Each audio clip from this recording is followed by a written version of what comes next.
Supreme court का Golaknath case का फैसला आया, जिसमें सुप्रीम कोर्ट ने कहा कि संविधान के बेसिक स्ट्रक्चर को कोई भी सरकार नहीं बदल सकती। और बेसिक स्ट्रक्चर का मतलब डेमोक्रेसी, बेसिक स्ट्रक्चर का मतलब equality, justice, liberty, fraternity, basic structure का मतलब सोवरेंटी। संविधान, हमारे सुप्रीम कोर्ट ने कहा था गोलकनाथ केस में कि कोई भी सरकार न तो फंडामेंटल राइट में छेड़छाड़ कर सकती है, और जो बेसिक स्ट्रक्चर है equality, justice, liberty, fraternity, democracy, इसको बदल नहीं सकती है। 1971 में जैसे ही इंदिरा गांधी को 352 सीट मिली, उन्होंने गोलकनाथ केस को पलटने के लिए 24वां संविधान संशोधन पेश कर दिया।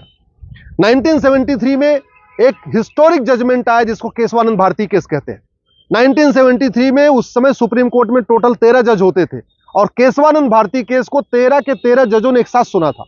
और उस समय मेजॉरिटी का जो फैसला यही था कि हां, जो बेसिक स्ट्रक्चर है इसको छेड़छाड़ नहीं किया जा सकता। और बेसिक स्ट्रक्चर का मतलब वो शब्द जो प्रीएम्बल में है, वो क्या है? Democracy, sovereignty, social, economic, political justice, liberty of thought, equal opportunity, equality, dignity. ये बेसिक स्ट्रक्चर है हमारे प्रीएम्बल में जो लिखा हुआ है। इसका मतलब संविधान में संशोधन तो हो सकता है, लेकिन संविधान का जो गोल है, जो प्रीएम्बल में लिखा हुआ है, संविधान का जो मूल ढांचा है जो प्रीएम्बल में लिखा हुआ है, संविधान का जो बेसिक स्ट्रक्चर जो प्रीएम्बल में लिखा है, उसको छेड़छाड़ नहीं कर सकते। इसका मतलब प्रीएम्बल को नहीं बदल सकते।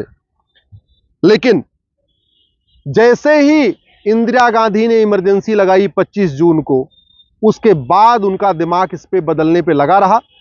लोकसभा का जो टेन्योर था वो मार्च 76 में पूरा हो चुका था। याद रखिएगा, लोकसभा का टेन्योर मार्च 76 में पूरा हो गया, और दिसंबर में संविधान का बेसिक स्ट्रक्चर बदला गया।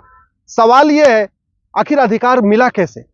संविधान सभा जिसने इस संविधान को बनाया वो 1950 में खत्म हो गई।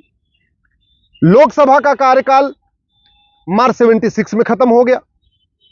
1 साल का जो टेन्योर बढ़ाया गया, उसको भी, जो टेम्परेरी टेन्योर बढ़ाया गया लोकसभा का, वो केवल काम चलाने के लिए था, कोई संविधान में संशोधन करने के लिए नहीं था।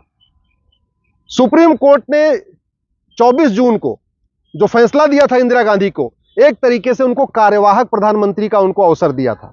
12 जून को इलाहाबाद हाई कोर्ट ने इंदिरा गांधी का जो चुनाव था उसको रद्द कर दिया। इंदिरा गांधी के ऊपर चुनाव लड़ने पे 6 साल का बैन लगा दिया। इंदिरा गांधी सुप्रीम कोर्ट आई।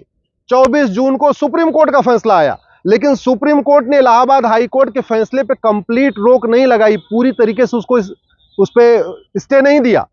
सुप्रीम कोर्ट ने कहा कि ठीक है, आप प्रधानमंत्री बने रह सकती हैं, लेकिन आप कोई महत्वपूर्ण निर्णय नहीं ले पाए।